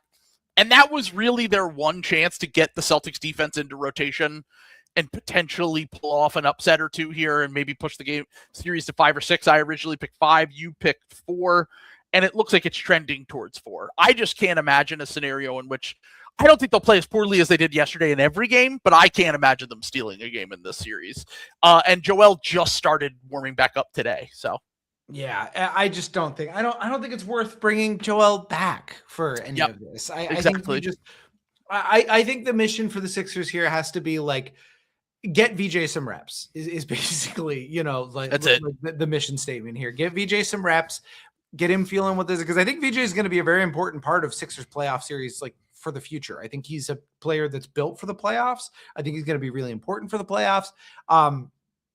He's like, this is all about that. And, you just kind of let that go and go. I can't see a scenario where this like works for the Sixers. I mean, I think Embiid would probably be able to set like a little bit better screens than like Adam Bona, but like, even then, man, I just think like the Celtics just have so much. It's a bad, on top of everything else that you just laid out. It's also just a bad matchup for the Sixers. Well, it's funny because all season I was saying like we've actually played the Knicks and the Celtics better than we've played team like them in the past. Like in the Embiid-less games, I've been impressed with the fact that they've been able to hang, or Embiid compromise games even. Yeah, the thing that I should have anticipated here was that like the Celtics, because of their 3-point shooting and the game-to-game amount of wide open 3-pointers that the Sixers let up due to their lack of defensive talent and defensive scheme that kind of compounds the issues, there's potential for this just to be a 4-game sweep with all blowouts. And while they would have lost to the Pistons, they would have lost to any of the top 4 teams in the Eastern Conference. I won't hear it any other way. They would have lost to the Cavs. They would have lost to the Knicks. They would have lost to the Celtics. They would have lost to the Pistons. I think they at least reasonably could have probably stolen a game or two from maybe one of those other teams, because the 3-point difference and the disparity between the teams wouldn't have been as massive as it would be in the Celtics series, where the Celtics are a team that wants to put up a ton of threes. The Sixers are a team that just kind of gets gash and lets them up throughout the course of a game. And it is really hard for me to see them hanging in the series, especially when like the Celtics just like schemed open Kelly Oubre 5 wide open threes. They were like, we're fine with Kelly shooting wide open threes. And he missed every single one. VJ missed every single one. I think at one point during the game yesterday, you were like, the Sixers have made 2 threes. And I was like, they did? I don't even remember any of them. So once again, it's just the difference of like a modern basketball team that knows how to win in the playoffs versus a team that is lacking any sort of sense in its roster construction, any sort of sense in its coaching philosophy and approach to the game. And yeah, I would imagine this is a very, very quick series. And in honor of the Drew Holiday comp that I think I've made for VJ on this podcast before, in his playoff debut, he did go 6 for 16 and 0 for 5 for 3, which is very Drew Holiday coded. So it is Drew Holiday coded. But I think he's gonna have one big game this series where he like really crashes the glass and like has a couple of good things. Like, I think he makes good. Once again, lack of talent, not lack of effort in this series. My goal if I'm the Sixers is I want to be within 5 in the last 3 minutes of one of these games at one point. Like make one of them a game. Like yeah. And I said going into yesterday, I felt like they were going to destroy him in game 1. Game 2 is their chance to kind of surprise the Celtics and maybe push them. We'll see how I feel on stream tomorrow about that. When the game starts, I just get so mad that I can't really contain it. But yeah, Raptors Cavs, I don't really want to talk about that. Thunder Suns either. Let's get into the season obituaries, unless you have something to say for either of those series. No, I mean Thunder Suns. I have negative to say about it. That is just the most open and shut series of all time. I do Is there any? Is like quickly gonna come back at any point? Like, do you think that would change the series? Like, would anything like that change any of that for you? I don't know. Like, because it was technically kind of a close game for like a decent amount of it. You know, are we being like a little bit too dismissive of the Raptors, or do we think? Because I agree with you. but Okay. but I do think that it's like it's. I think it's more of a series than like the Thunder Suns or Sixers Celtics. Yeah, sure. no, I agree with that for sure.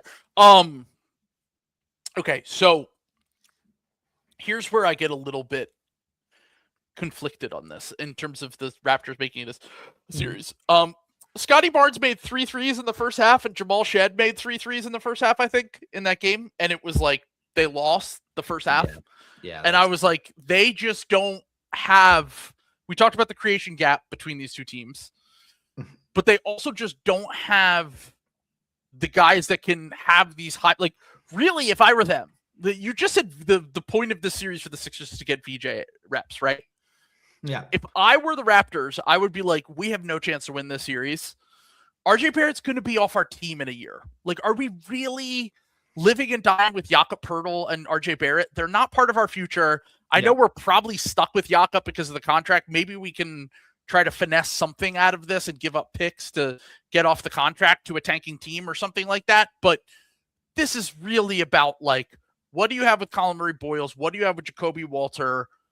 And at least, like, that's going to give some sort of wrinkle, right? Like, Colin Murray-Boyles in this game, like, the Jakob Poeltl was the worst player on the court for either team. And the thing that I just keep coming back to, and like, Murray-Boyles was incredibly efficient from the field. He had some nice, he made some nice plays on each end of the court, and he actually hung defensively. I can't believe I'm going to say this. He might be their best point of attack defender. Jesus Christ. Which is, it's Jamal Shed or him. Those are the two guys that, like, it really feels like, and like that kind of just shows you how they're not going to be able to keep up with Mitchell and Harden and contesting lobs and all of that. Like, that is just kind of out the window. But what you can take from this series is potentially, what do we have with Colin Murray-Boyles and what do we have with Jacoby Walter in a playoff setting? And it's not like I've ever been that high on Jacoby. You've been more the Jacoby guy, but like, he's at least going to put up a volume of threes that might be able to help keep you in games. Yeah. And I know Jakob, technically, they just went even in his minutes in this game. Jakob Poeltl is just like, he has the back injury. He doesn't have, like, he has no playoff experience. Like, he's a decade into his career, and I think that this might have been one of the first games he's ever started in the playoffs. That's so bad, dude.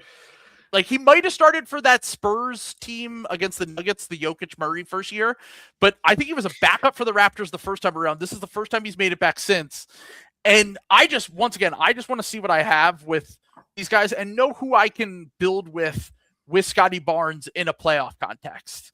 Because you're not getting anything from this series by just playing RJ Barrett and Jakob Poeltl a ton of minutes. Like, just see what you have with these other guys and go from there. You're not winning this series, so no, you're not. I agree with you. I think you got to lean. You got to lean into variance. I think you're behind enough in this series that you've got to be willing to gamble, and do stuff like, see if.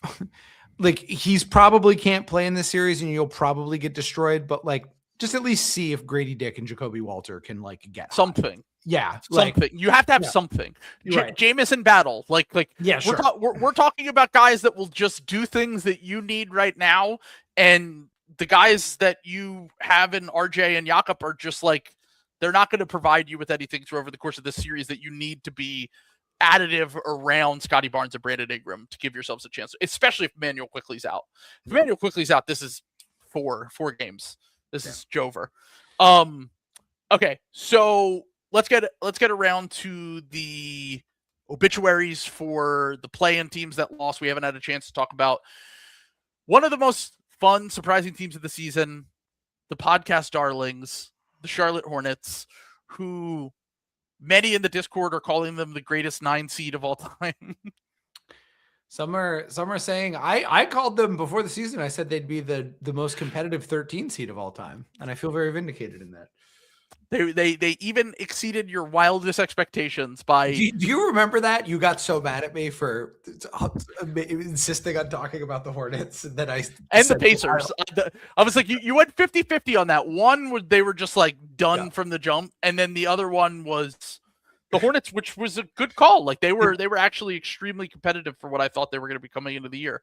Yeah, they were very fun. Well, I mean, offensive, like going into next season, if I am the Charlotte Hornets, I feel like we built pretty well. Yes. On ourselves. Like I feel like this was a good identification season because I feel like I know who is good and who is bad. Guys who are bad, it hurts my heart to say, Grant Williams. Kalkbrenner is I think a fine third string backup center. I do not think he can be your backup center competitively. I think you need to find a center that kind of pairs with Musa and can like start or like spot start, like depending on someone who has some different talents from Musa and can kind of you can switch them up in like different matchups. I think it'd be important. I think Musa's a good player. He's a little bit more of like he's like a fringe starter, but like is good. But I think you're really cooking with gas if he's your backup. And then the thing that I'm alarmed about though is like, again, I'll always have to do this with when we're talking about a very bad guy, Miles Bridges. Miles Bridges was kind of the only guy who like showed up for them in the playoffs. And like, that's a little alarming because I don't think Miles Bridges shouldn't be part of your long-term future. I mean, I guess it's the Charlotte Hornets. They're going to do whatever they're going to do there. But that was the obvious spot to improve. Sure. Was the Miles Bridges spot coming into this year. But then he was the only one who did anything in the playoffs. And that makes me a little bit alarmed about like, again, I know this is like a very feel-good season. And this is like a very podcaster thing to like do this, but like, I'm not convinced I'm not convinced this season made me more sure that like you can't part ways with LaMelo Ball. You know what I'm saying? I'm not sure that this is like totally convinced me that he's like completely untouchable. If anything, it kind of implies to me that this might be a good sell high point now. It was the most games that he's played since the second season of the NBA when he made the All-Star game. Played 72 games. He played 75 his second season. Yep. And then he played 36, 22, 47. Very clearly the best year since his second year. They kind of managed the ankle injury correctly by cutting down on his minutes and kind of slow rolling it to get him to the playoffs. I mean, this is a scenario where I would be floored if they explored trading him, to be clear. I know that in the past he's suggested, like, maybe him and his brother have suggested, like, they don't want to necessarily be in Charlotte. But when you have a season like this as the Charlotte Hornets, it's just not a good look to turn around and be like, thanks, LaMelo, for helping us get to the play-in and, like, the verge of the playoffs and had your best year in years and made this fun run and gun team that everyone thought could have had potential to be an upset and have a bright future and da-da-da. Thanks for everything. We're going to be parting ways. Especially when you consider, like, it feels like the league is a lot lower on LaMelo than maybe we are in terms of, like, the entertainment value he brings to the game is, like, off the chart. So as a fan, it's different when you're building around that guy with his injury history, with all the stuff that kind of, like you said, like his comments that he makes, the stuff he does off the court with the driving stuff. Like, there's a lot to worry about with LaMelo Ball for sure. Undeniably, he probably makes more sense for the Charlotte Hornets than he does for any other team because of all these factors. And the thing that if you are, and I do agree, like, Khan's a rookie, so you got to give him a little bit of a benefit of the doubt. But he was the best rookie in the NBA for 4 months. Yeah. And then he fell off a cliff at the end of the season. Maybe it's the rookie wall. Maybe he was injured. Maybe he just kind of, he shot poorly, and that's kind of what his whole game is. Like, he was really bad in both of the play-in games for a guy who is going to be a core piece for them moving forward. And I ultimately think that they can kind of still slow roll this thing. Like, I think that your core locked in is probably those three guys. It's probably LaMelo, it's probably Khan, and it's probably Brandon Miller. And there is I'm not sure I want LaMelo to. I don't know. Like that pretty alarming in those games. I'm gonna be honest. Even with him, like the go ahead bucket, that wasn't like a great decision. You know what I'm saying? Like I understand I'm going full podcaster mode here, but like sure. Like he like. Did you feel like that was like a good shot? He was kind of shitting his pants down the stretch of like that game against the Heat. Like I don't know. Like Chiodo did say this to me, by the way. Mm-hmm. He made a prediction on the play and that LaMelo Ball will never play in a playoff game for his entire career. And it got very close this year, but it is still technically still alive.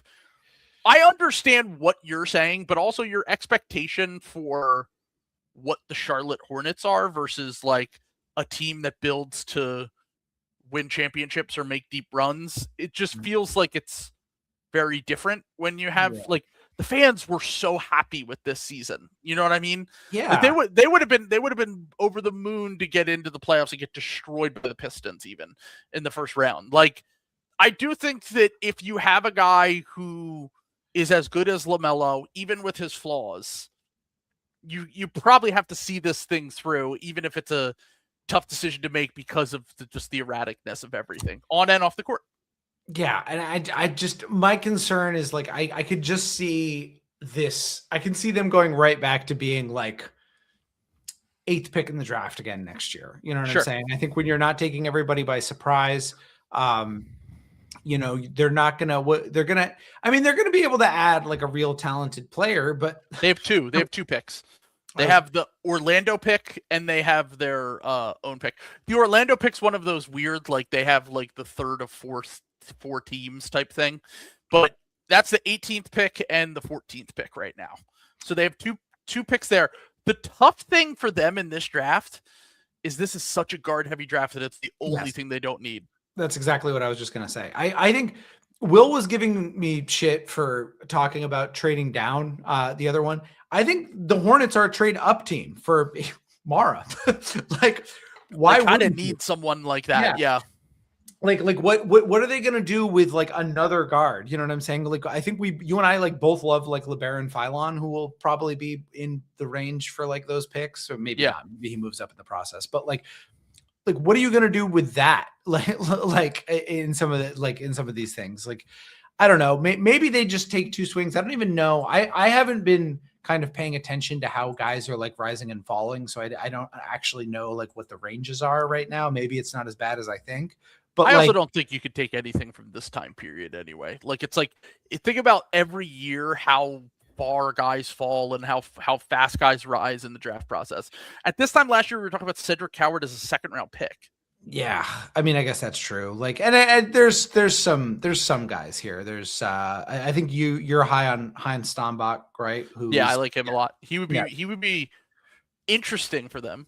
Yeah, and then he's offensively tilted, but like, do they need? And he's a really good rebounder, but do they need that? Well, and then who else is going to be here, which is kind of interesting, is Yaxel. Yaxel will be great for them. Yeah, which I think is actually like a pretty good fit for like what they're trying to do. Also, quick question. Yeah. Are we sure it's not Brandon Miller that's the one that gets traded? If someone does get traded? I mean, they shouldn't. I think Brandon Miller's really good. I'm not. Yeah. This is not anti-Brandon Miller. What I'm trying to say is that they are potentially having to give him a max contract. I mean, yeah, maybe. I mean, you could do that. I mean, if I were another team, I would be all over that. I would really be trying to get Brandon Miller. Like, I don't think Brandon Miller's like great. You know what I'm saying? Like, wing shooters with size get paid though. Yeah, I think, I'd set his over under on all-star games in his career at half. Like, I think it's a pretty good career if he ever makes an all-star game. But like, I used to think like Brandon Ingram style player for him, but the shooting is so good now. Yeah, that I'm like, there might be a different kind of like the 2 guys that I always thought the outcomes for him were like a bigger Mikal Bridges or like Brandon Ingram, but like those guys are like so mid-range heavy, and he's just like a 3-point bomber. I wonder, this is not right either, because I don't think he's ever going to be this good. And he's bigger than this guy, but also not as like crafty. But like, is Chris Middleton like? I think that's like a high end outcome. Like, I love that one. I don't think he'll ever be quite as good on defense as prime Chris Middleton, but I love the idea that I think Miller in a vacuum is more athletic than Middleton, but his athleticism is more like open court athleticism as opposed to like half court, like break you down off the dribble type thing. Like he's going to have crazy range. He's a big wing with size, and he can once again, he's a different kind. It's not a 1-for-1 comp, but that's if he hits a higher end outcome, that's probably what it looks like. Having him as your third best player is really fucking good. That is a really good third best player to have. Like I just, and when Khan kind of shits the bed, like it's nice to have him as like a second option. You know what I mean? Like, like Khan was not reliable down the stretch, and Brandon Miller at times was extremely reliable for them. Although Hornets fans who watch every game say he is another guy that can just kind of drive you crazy with some of the decision-making stuff. But sure. He's also like what, 21, 22? He's older than you think. Remember, he was old during the draft process. I thought he was like 19 during the draft process. No, he was 20. He was a really old freshman. He was 21 his rookie year. Hold on, let me see. So right now he's 23. He turns 24 in November. Okay. It's not as good as I thought, but he's still improving. I mean, what is his third season in the league? Fourth season? Third season in the league. And he only played 27 games last year, fought through an injury and played 65 this year, which is what you want to see if you're building around this guy, because it looked like at one point he was almost out for the season. I don't know if you remember that earlier in the year, but he fought through an injury where they thought that he might have had to have season-ending surgery. And look, he still shoots below 50% from two. But he shoots 8 threes per game in his career at 37%. He's an 89% career or 86% career three-point or free throw shooter, 89% this year. He's got some playmaking juice. Like I think your like new age Middleton variant type is a good comp for him. And honestly, he's someone who the reason why the Hornets were such a hard cover is they have so many guys that will just let it fly from three. They're just an extremely hard team to keep up with on the perimeter. And then when it got to the playoffs, we realized, well, they actually don't have any rim pressure, and you can just kind of guard the perimeter. And it kind of fucks with their offense when you're physical with them in both of those games. Man, if they could get like a real center, like if they could just have like, they drafted Jalen Duren. He would be perfect for them. I know. God, that would be. Can you imagine if they had like Jalen Duren or something like that? And the problem is, there's like no centers in this draft. That's the thing, is that it's the worst big draft that I can remember. You called it 2 years ago where you were like, this is a really good big draft. And it was a great big draft. And then this one is like, if you need a guard, you're set, and they do not need a guard. I do agree with you. Yaxel, someone they should be looking at. Steinbach, just because of the size. Dalen Swain's another guy, if I were them. If you want to talk about rim pressure, he's probably the best rim pressure wing in the draft outside of the top four. Like, he might even be a better rim pressure guard or rim pressure wing than AJ DeBansa. Like, he is... That's his game. Like, he's like going to get downhill, get to the basket. And with a team that has as many three-point shooters as them, that actually might work really well with the rest of this team. So those would be the guys I would be aiming at. Kobe White's a free agent. They need to basically figure out what they want to do with him. They do have extra picks. Like, they have the Miami pick. They have the Dallas pick. They have some extra picks they can play with here.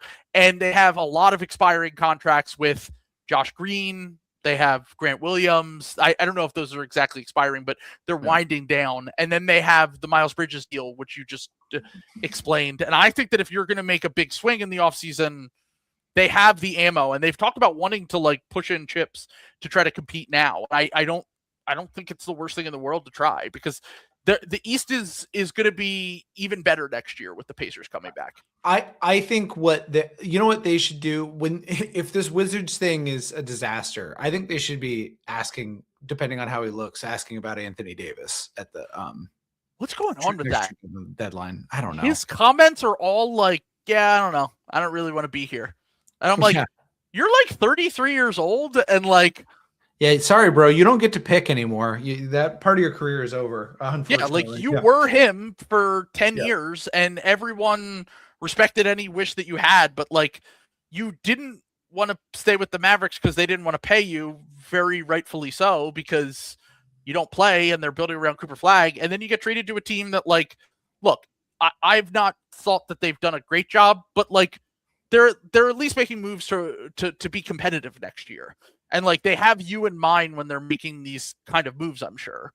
And I just feel like the way that he's approached this has been very strange. The way that he's talked about it.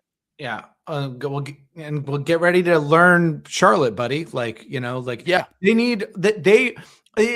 In some ways it is kind of a luxury for the Hornets that they're one of the teams that kind of like needs a big man a little bit. A very interesting thing they could do, something that I thought of.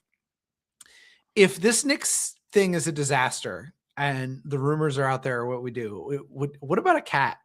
What about a cat trade? We've talked about this before, and I mean, dude, they would be absurd in terms of the shooting.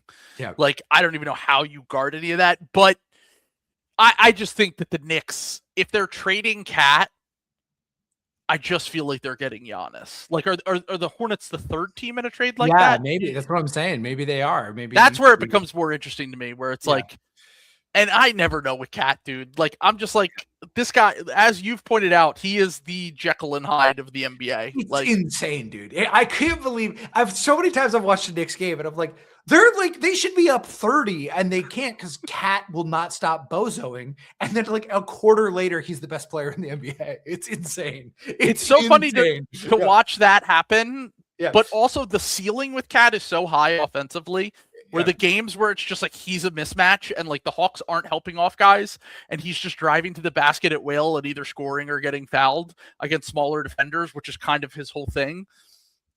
That is like, oh, this is why you do the Cat experience. Whereas the Julius Randle thing on the other side with the Wolves is like, I know we played well in the playoffs last year, but he's an equally as frustrating player without quite the offensive ceiling that Cat brings you. Yeah. So it's one of those things where it's like, yes, I know they also included Dante DiVincenzo in a first round pick in that trade, but like you can see why they did that trade. Yeah. And it literally is game to game with him where you as a fan just can get super frustrated with the way that he approaches a game, the way that he plays throughout the course of a game.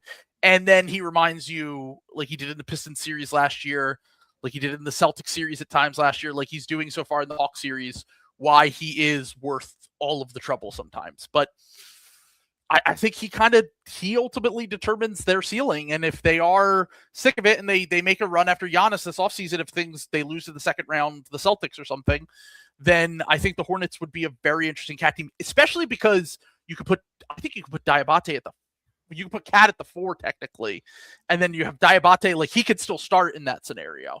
Because I think the reason why he can't really start is because ultimately when you get down to like a playoff series or a play-in series, like a lot of the possession maxing stuff that works in the regular season is just harder to pull off when you're going up against Orlando or you're going up against Miami and he's not like a bad defender, but he's just not like, you need more like size. Like he's just too kind of small. You know what I'm saying? Like he's a great rebounder and like really he's a unitasker rebounder, but he's just been so good at that one skill that it's been able to make him into like a legitimate starting center in the regular season.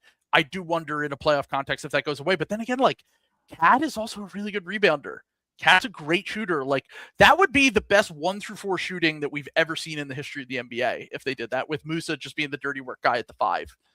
They couldn't defend anyone, but it would be a movie to watch their games. If the Knicks trade for Giannis, I am trying to get in there like nobody's business. If I'm the Hornets, they definitely have a shot. What does Cat do for the Bucks as opposed to like contracts and picks?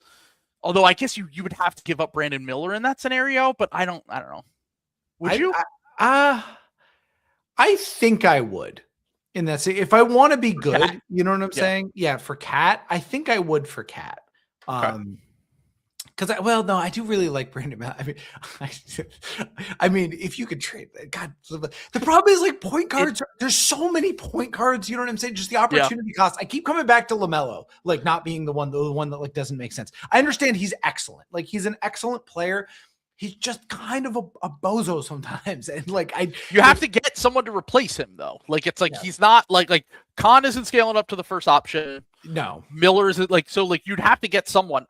Kobe White was the greatest scorer of all time after he got to the Hornets, but I don't think that's a sustainable strategy for your future. He is a free agent, but I think that they get him back on a reasonable contract, and he's just such a good fit with what they want to do. Yeah. Like running and gunning. Like he was so much fun playing for them this season. But we'll revisit them during draft season because they're a really interesting team. They should just be taking forwards and because there's no bigs potentially to fall. The other thing I wonder with them, are they we're over it with Zion? Would you be interested in Zion for them? No.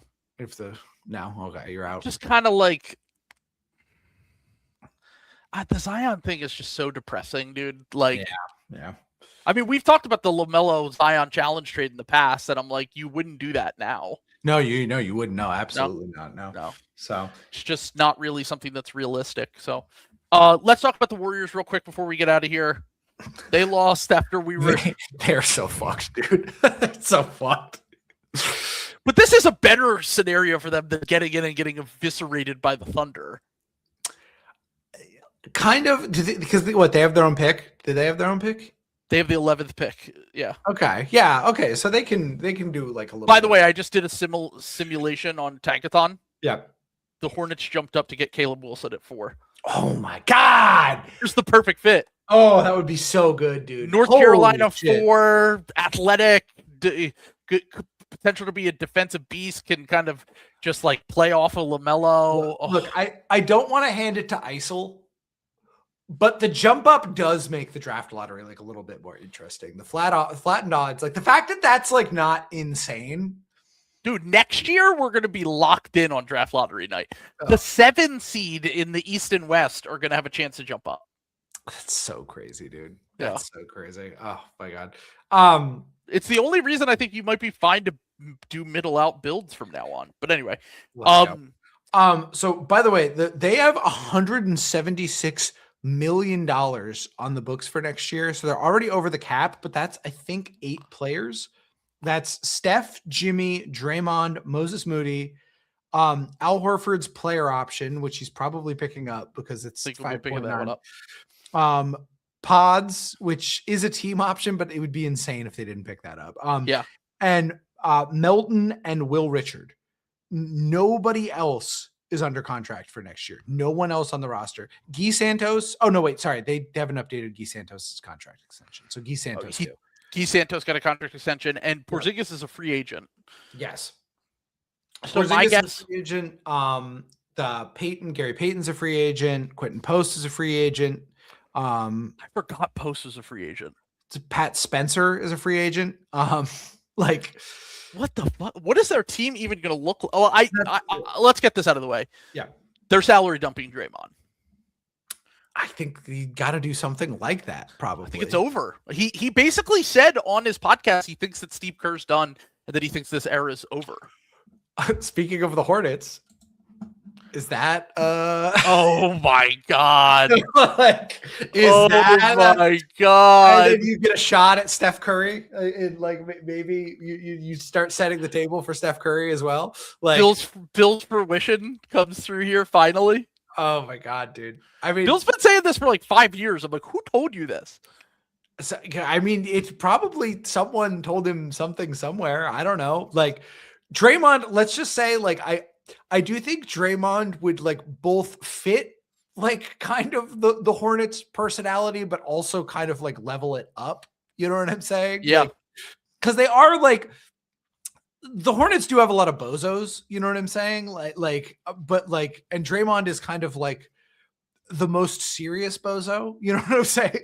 Like the bozo who has backed it up, the bozo king. It's so funny. I mean, that would be in that game was so dude. funny.